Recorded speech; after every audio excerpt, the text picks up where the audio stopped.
उत्तर प्रदेश में चुनाव परिणाम को दबाने के लिए संभल में दंगे करा रही बीजेपी। उत्तर प्रदेश का उपचुनाव का रिजल्ट पचा नहीं पाई सपा पार्टी, इसलिए अखिलेश यादव दंगे करा रहा है। मैं बोल रहा हूँ भारत का नागरिक, आप किस पे भरोसा करोगे, एक राजनीतिक पार्टी पर या एक देश के नागरिक पर? वो कह रहे धांधली कर लिया चुनाव में, इसलिए जो है दंगा करा दिया संभल। वो वीडियो झूठी फैलाई थी अखिलेश यादव ने, तमाम ट्विटर के ऊपर पे वो वीडियो मौजूद है। अखिलेश यादव ने पहले 1 मिनट 28 सेकंड की वीडियो डाली और बाद में जब देखा कि पीछे से महिलाओं के पत्थरबाज भी नजर आ रहे हैं वीडियो में, तो उसने उस वीडियो को क्रॉप किया और उसमें मात्र 22 सेकंड की वीडियो बना दी। ठीक है, मात्र 22 सेकंड की वीडियो जिसमें सिर्फ पुलिस वाले के हाथ में पिस्टल नजर आए, और इस तरीके से उसने उत्तर प्रदेश में दंगा भड़काने की साजिश करी 20 तारीख को पहली बार। वहां पर फेल हो गए। उसके बाद जियाउर रहमान बर्क, जिसके ऊपर FIR हो चुकी है, उसके द्वारा संभल के अंदर में हिंसा भड़काने की कोशिश की गई और हिंसा भड़काई गई और पत्थर से लेकर हथियार तक मुहैया कराए गए।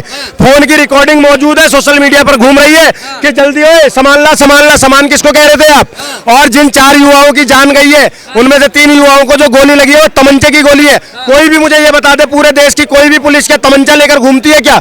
ना पिस्टल की गोली है, ना राइफल की गोली है, ना किसी चीज की, वो तमंचे से लगी है। तमंचे कौन रखते हैं? छुटभैया गुंडे, जो नए नए गुंडा बनने सपा के नेता जो है, राज्यसभा सांसद जो है, वो कह रहे हैं कि पुलिस वालों ने जो है चुपके से मार दिया है तमंचे से। अच्छा। और आरोप लगा रहे हैं वहाँ के मजलूम जनता के ऊपर। गरीब है, बात है, सीधी सी बात ये है।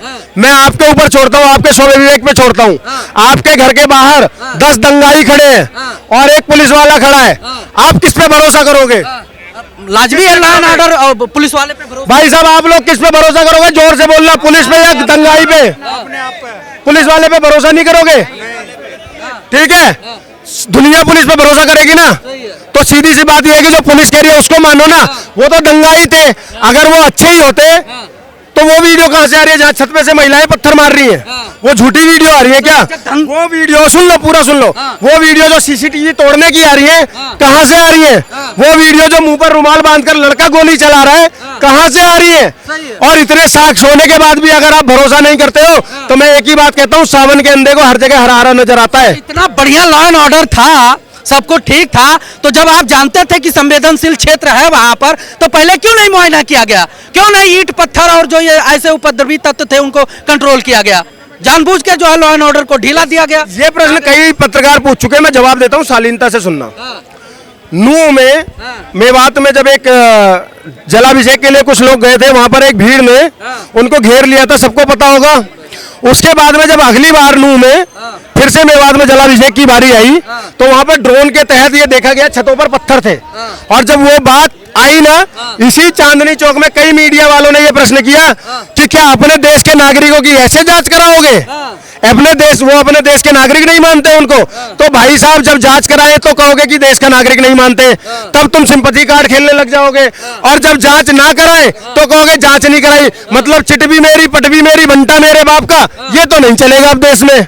सीधी सी बात, ये अगर दंगाई है तो उसका इलाज होगा, और वो हो रहा है। 28 अरेस्ट हो चुके हैं, 50 से ज्यादा के ऊपर FIR हुई है, जिसमें जियाउर रहमान बर्क के ऊपर भी FIR हुई है, और सबका इलाज करेंगे योगी बाबा है, ये याद रखना। अच्छा, योगी बाबा शासन में है तो हर मस्जिद के नीचे मंदिर ढोड़ा जाएगा।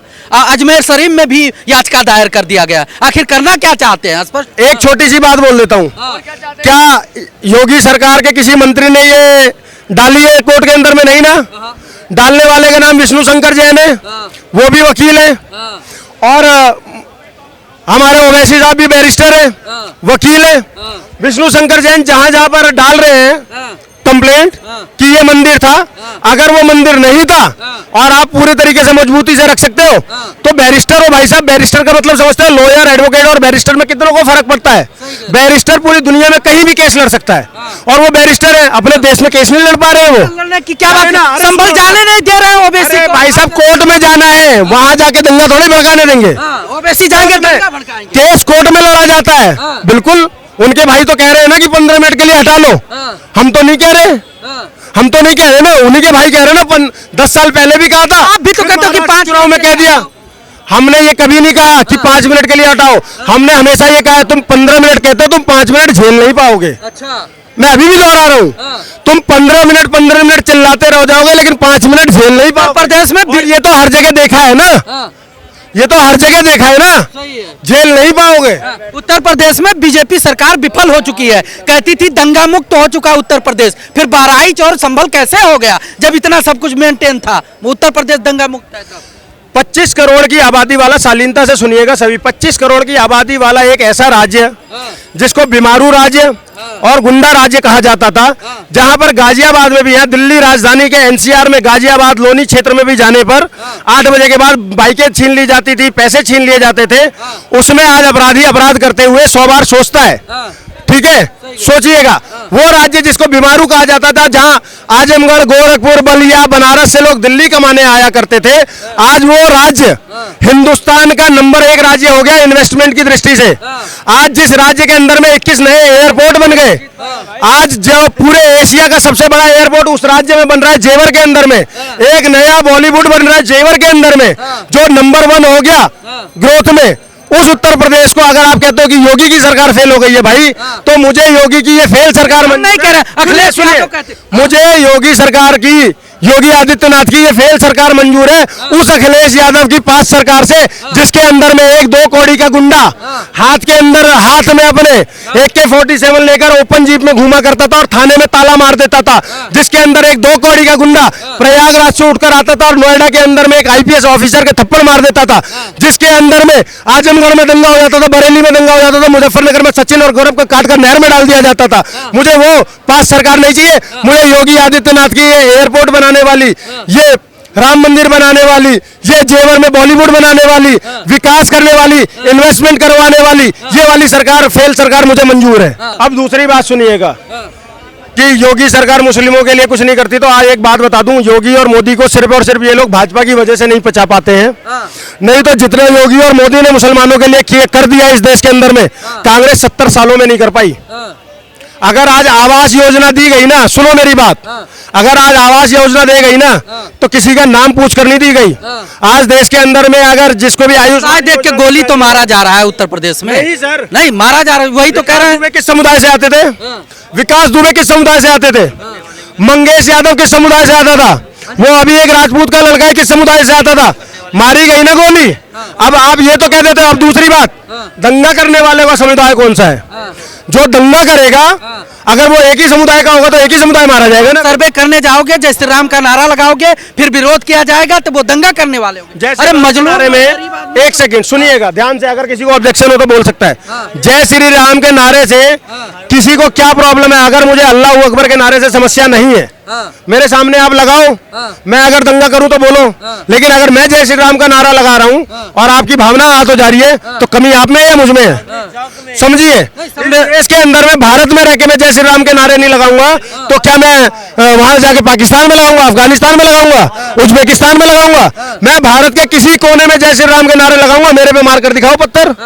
सही कह रहे हैं। और छुप कर तो मार सकते हो, सामने से मार कर दिखाना, छाती यूं चीर दूंगा।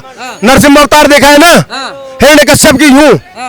यही तो कह रहा है विपक्ष की, जब से योगी और मोदी जी का शासन आया, तब से हिंदुओं को जो है कट्टर बनाया जा रहा है, युवाओं को काम धंधा दिया नहीं जा रहा है उनको, बस सिर्फ मंदिर और मस्जिद में उलझाया जा रहा है। अगर ये आरोप है कि योगी और मोदी के आने के बाद में हम अपने धर्म के नाम पर खड़े होना सीख गए, हम अपने भाइयों के साथ खड़ा होना सीख गए, तो मैं कोटि कोटि नमन करूंगा योगी आदित्यनाथ और नरेंद्र मोदी को। पहली बात, क्यों?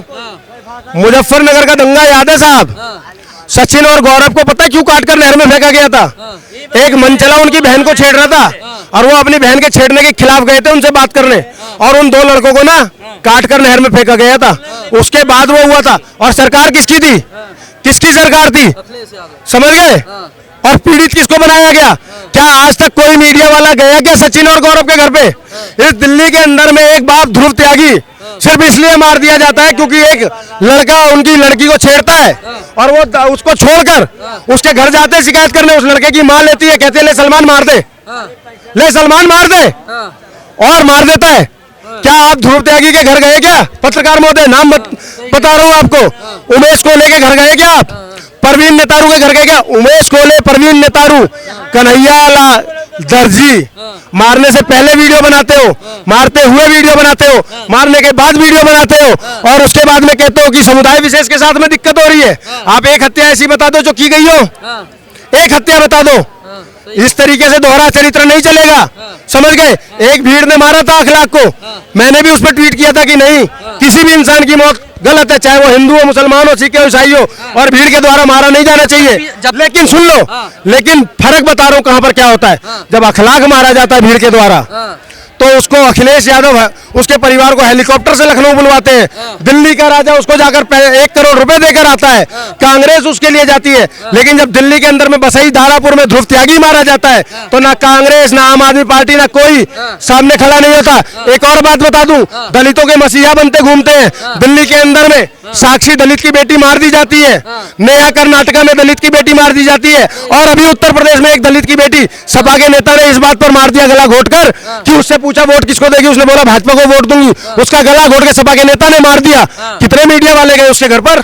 अखिलेश यादव गए क्या? ये जो लड़की हूं, लड़ सकती हूं, प्रियंका गांधी वहां जाने को तैयार थी ना हाथरस में। इसी पांडव नगर में 4 साल की बच्ची का बलात्कार होता है और बोला जाता है कि काफिर की बेटी थी इसलिए कर दिया गया। क्या लड़की हूं, लड़ सकती हूं वाला नारा फेल हो गया था क्या? नहीं जा पाई क्या? पैरों में मेहंदी लग गई थी क्या?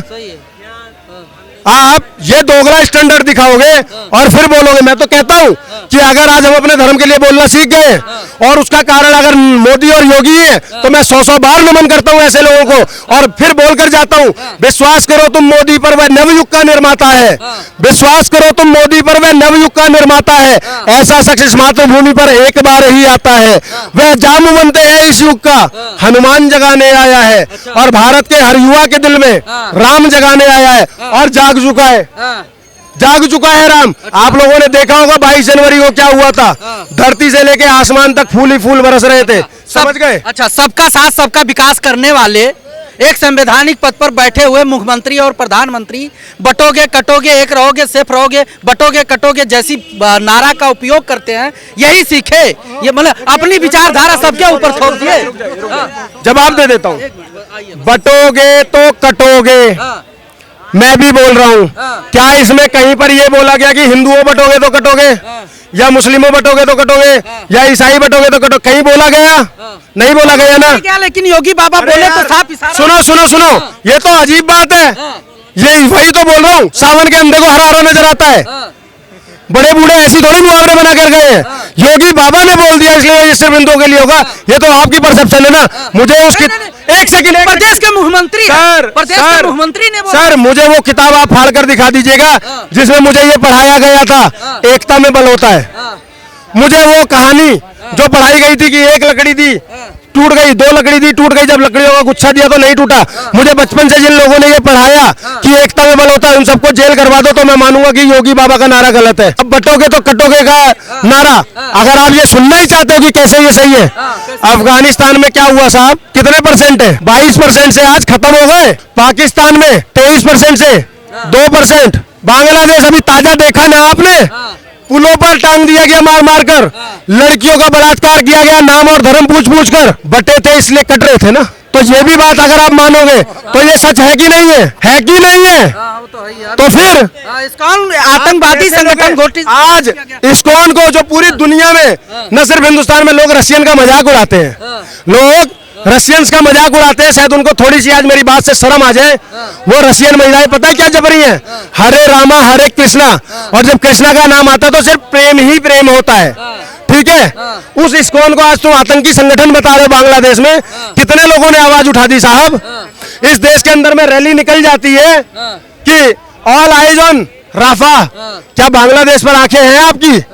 क्यों नहीं है? सही कह रहे हैं। एक तरफा रवैया नहीं चलेगा ना। और फिर से बता दूं, ये तो आपने पूछा बटोगे कटोगे तो मैंने जवाब दिया, लेकिन मोदी जी और योगी जी का जो नारा था ना, वो भारत के 140 करोड़ भारतीयों के लिए था।